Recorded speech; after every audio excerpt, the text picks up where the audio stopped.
Good evening, ladies and gentlemen, lovers and seekers, those who are lost and those who are found. Tonight, I will be reading from the compilation titled Outlaw Creative: The Geometry of Life. Our topic this evening is the following line: I'm a bullet of a prayer in a dying star. Let's begin. That's not just a cool line. It's a whole cosmology compressed into one breath. Violence and devotion, speed and collapse, hope and futility, all welded together into a single object in motion. Let's take it apart gently and see what's been smuggled inside. 1. The I that speaks first word, I. This isn't abstract theology or cosmic wallpaper. It's a self locating itself. I am not the one holding the gun. I am not the one saying the prayer. I am the projectile. The voice is not the preacher, not the victim, not the narrator on the hill. It is the thing already in flight, already fired, already past the point of recall. The self is identified with trajectory rather than position, with motion rather than home. I here is not a stable identity. It's a vector, a direction, a chosen and unchosen path, both at once. 2. Bullet, speed, violence, inevitability. A bullet is clean geometry with dirty consequences. It has one job: go where it's aimed. It only travels forward. Once fired, it cannot be recalled, reasoned with, or convinced to turn aside. So to say I'm a bullet is to confess at least 3 things. I am committed past the point of reversal. Whatever this is, this love, this faith, this rage, this plea, it's already left the barrel. I'm shaped by someone else's hand. Bullets don't cast themselves, they're made, measured, loaded. Something or someone, history, God, trauma, love, a calling, has machined this I into a particular caliber. My agency is real but limited. A bullet has internal integrity, spin, weight, design, but its basic fate is determined the moment it leaves the chamber. There's a lot of life that feels like that. Choices made long ago, still flying forward, their consequences not yet fully arrived. A bullet is also a paradox of precision and chaos. It flies by exact physics, yet enters a world of flesh and bone and unintended consequences. The singer knows that feeling, intentions aimed, outcomes unpredictable. 3. Of a prayer, ammunition made of longing. Bullet of a prayer is the hinge, not bullet and prayer, 2 separate things, not bullet against prayer, violence versus devotion, but bullet of a prayer. The bullet is made from prayer, forged in its furnace, its ammunition cut from the cloth of longing. Prayer, at its most honest, is addressed, directed at someone or something, vulnerable, risking the possibility of no answer, open-ended, no guaranteed return policy. So what happens when prayer takes on the shape of a bullet? Focus. Most prayers are vague clouds: help, save, guide. A bullet of a prayer is not vague. It's specific, targeted: save this child. Undo this wrong. Break this system. Keep this heart from cracking. Risk of harm. Some prayers are gentle, some are not. To turn prayer into a bullet is to admit that petitions can be violent, that sometimes what we want from God or fate or the universe would require something to be shattered: habit, illusion, injustice, or even the self as it stands now. One-way flight. A bullet of a prayer is not a nicely folded letter dropped in a mailbox. It's launched, loud, irreversible. Once prayed, it changes the prayer too. Certain prayers, once spoken, mean there's no going back to the old life. So, I'm a bullet of a prayer can mean I am the embodiment of someone's desperate plea. I am the answer in motion to a cry that may not even know my name. I am the cost of what someone asked for. A child prayed for courage, a soldier marched, a nation prayed for safety, someone became the one sent into the dark. A person prayed not to be a coward. Years later, they find themselves in the exact moment that will define whether that prayer was honest. The line quietly asks, what if you are the bullet that somebody's old prayer fired? 4. In a dying star, Hope inside collapse now the setting, in a dying star. Not under a dying sun or above a ruined world, but inside a star in its death throes. Astrophysically, a dying star is, exhausted of fuel, unstable, on the edge of implosion or explosion, a place of intense pressure, heat, and transformation. Metaphorically, that star could be a civilization burning out its last reserves of meaning, a family system collapsing under generations of unresolved pain, a body at the end of its strength, a faith tradition that has lost its honesty but not its language. To be a bullet of a prayer in a dying star is to be small inside something enormous, directed inside something chaotic, hopeful inside something terminal. The dying star does not become stable because a bullet of prayer flies inside it. The macro structure is still collapsing.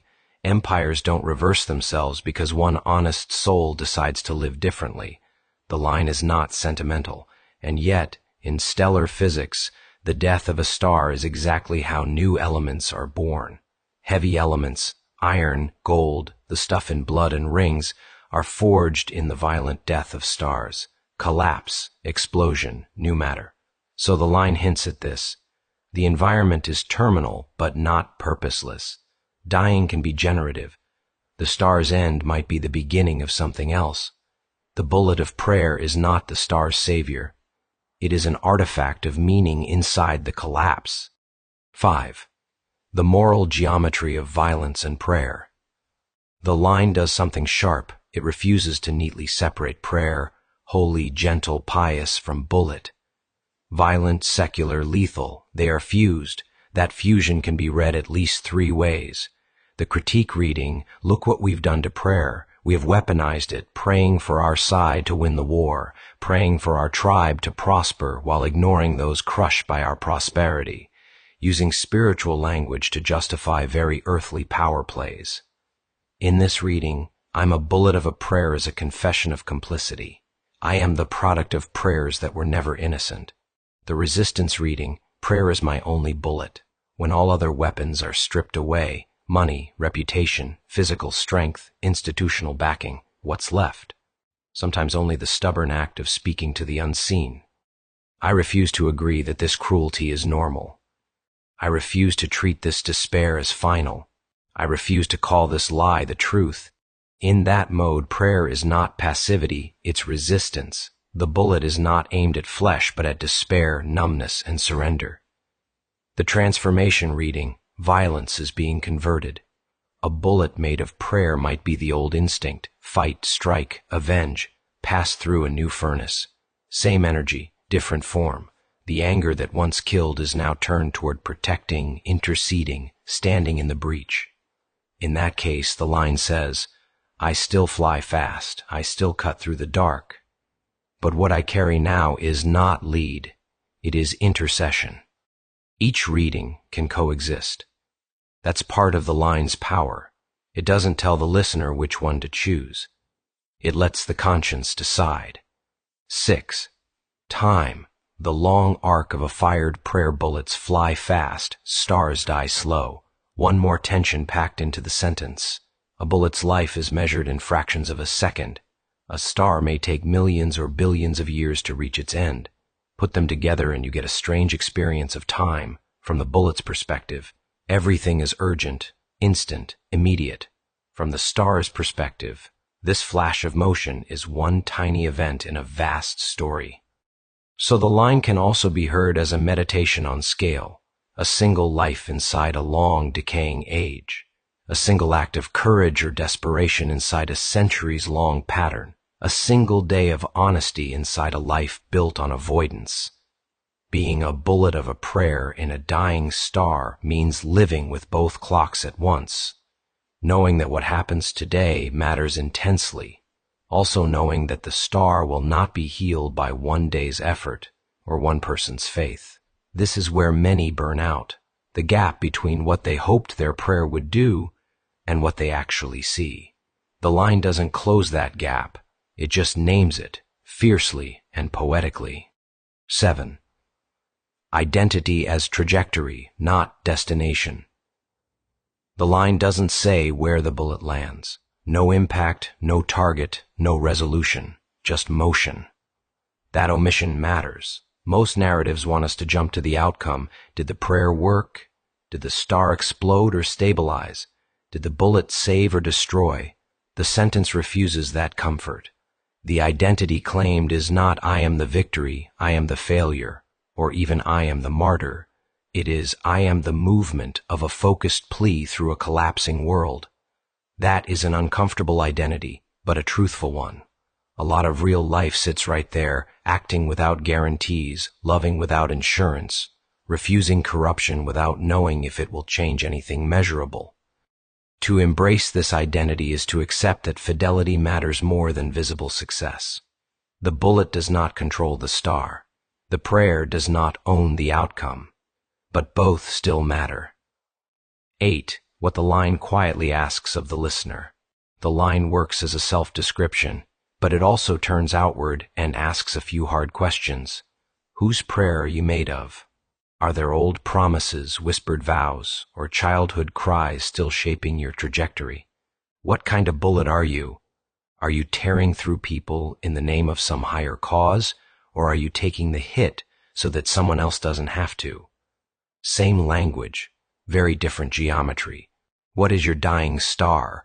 What system, habit, culture, or story around you is clearly burning out, even as you move inside it? And what does it mean to remain honest in that light? It doesn't demand neat answers. It just pushes the listener out of the shallow zone where bullet is just bravado and prayer is just piety. It forces both words to carry weight again. 9. The last ember of defiant hope for all its darkness. Bullet, dying star, no promised landing. The line is not nihilistic. There is still prayer in it. There is still an I in it. There is still motion in it. A bullet of a prayer and a dying star is a strange kind of hope. It does not deny the collapse. It does not sugarcoat the violence. It does not pretend to be in control. But it also refuses to be nothing. It refuses to go limp in the face of entropy. It says, in effect, if this star is going down, then let me at least fly true inside it. Let me be aimed at something worth hitting. Let the last thing I do be an honest trajectory. There's no choir swelling behind that, no altar call, just a lone voice in the dark claiming a shape. I'm not the weapon stockpiled in someone else's fear. I'm not the prayer that never bothered to leave the tongue. I'm the shot already taken, made of longing, cutting through the burning sky. That, in the end, is the quiet ferocity of the line. It dignifies the small life inside the collapsing star, not by pretending the star isn't dying, but by insisting that even here, even now, the way one moves still matters.